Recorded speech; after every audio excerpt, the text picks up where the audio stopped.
In today's video, I'm going to teach you how to mute all participants in one click on Google Meet.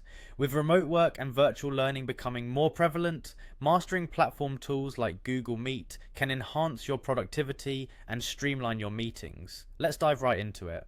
First, you'll want to navigate to Google Meet. Open your preferred web browser and type in the URL for Google Meet, or simply search for it if that's more convenient for you. Once you're on the web page, you'll notice several options that will allow you to either start your own meeting or join an existing one. Now, to begin muting participants, you'll first need to start a meeting yourself. Look for the option that says Start an Instant Meeting. This option is usually prominently displayed on the homepage of Google Meet, making it easy to locate. By clicking this, you will instantly create a new meeting which you'll have control over. If you're planning this meeting in advance, you might instead want to schedule it and invite participants accordingly. Once your meeting room is ready and participants begin to join, direct your attention to the bottom right corner of the interface. Here you'll see an icon or link labeled People. Clicking on this link will display a list of all participants currently in the meeting.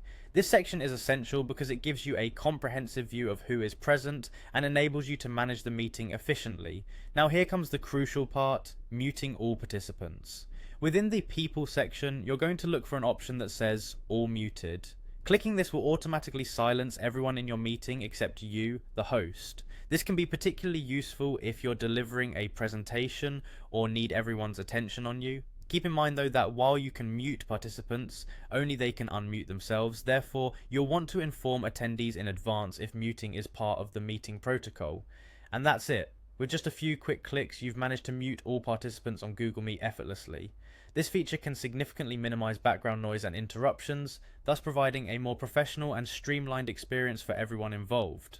As we wrap up, let me offer a few additional tips. It's always a good idea to communicate with your participants beforehand about when and why you'll be using the mute function. This helps set expectations and ensures that everyone remains engaged throughout the session. Also, consider using other tools and features within Google Meet to enhance interaction, such as the chat function for questions and feedback. Thank you for watching, and I hope you found this guide helpful. Remember to like and subscribe for more tutorials to make your virtual interactions smooth and effective. Happy meeting!